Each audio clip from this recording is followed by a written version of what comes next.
বাংলাদেশের ফুটবল ফ্যানদের দ্বারা কিছু বক্তব্য। দেশের ফুটবলের উন্নয়নে বাফুফের বর্তমান কমিটির নতুন পদক্ষেপ মিট দ্য প্রেস।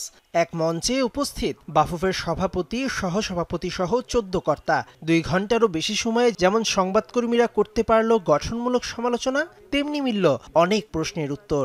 আমাদের মেন্স এবং ওমেন্স টিমে আমরা আরো কিছু পার্টনার আনতে চাই বিকজ উই হ্যাভ রিকোয়ারমেন্টস দেয়ার। ক্রীড়াঙ্গনে সরকারের 2000 কোটি টাকা বরাদ্দের বিষয়টি তুলে ধরে বাফুফে প্রধান কথা বলা শুরু করেন। টোটাল বাজেটটা সরকার থেকে না নিয়ে আপাতত স্ট্র্যাটেজিক ভাবে আমরা বিভিন্ন খাতে চেষ্টা করব যে টোটাল খরচটা যেন বাংলাদেশের সরকার বা মিনিস্ট্রি বহন করে। এটা হবে আমাদের আগামী 1 বছরের স্ট্র্যাটেজি ইন টার্মস অফ সরকারের সাথে ডাইরেক্ট ফাইন্যান্সিয়াল এঙ্গেজমেন্ট করা। প্রাপ্তি অপ্রাপ্তি নিয়ে বলতে গিয়ে বাফুফে সভাপতি স্বীকার করে নিয়েছেন নিম্নমানের মাঠে প্রিমিয়ার লিগের খেলাগুলো আয়োজনের কথা। দায়িত্ব পাবার 7 মাস পেরোলেও এখনো দেয়া হয়নি গ্রাউন্ডস কমিটি সহ অনেক সাব কমিটি। তার উপর সিঙ্গাপুর ম্যাচের পরই জাতীয় স্টেডিয়ামের ঘাস ঠিক করার জন্য কমপক্ষে 2 মাস এই মাঠে কোনো ম্যাচ গড়াবে না।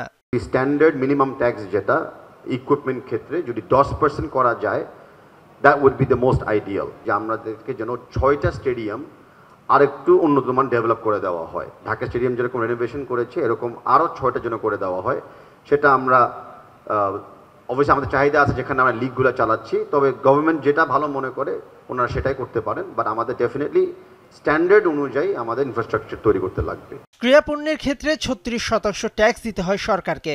ভারতে এই ট্যাক্স মাত্র 12%, যা কমানোর অনুরোধ করা হয়। আগামীতে বাফুফের লাভের অংশ ক্লাবগুলোকে দেয়া হবে বলে জানান বাফুফে সভাপতি। ভবিষ্যতে আমাদের উদ্দেশ্য হলো সেটাই, যে আমরা যখন স্পন্সর মানিটা রেজ করব লিগের জন্য, প্লাস আমরা যখন টোটাল বাংলাদেশ ফুটবল ফেডারেশনে একটা আর্নিংস করব, সেখান থেকে একটা বরাদ্দের জন্য বড় ক্লাব এবং বড় লিগের ক্লাবদেরকে দেওয়া হয়।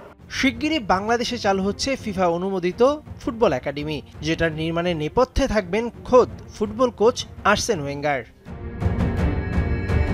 মেহেদী নাইম, যমুনা স্পোর্টস, ঢাকা।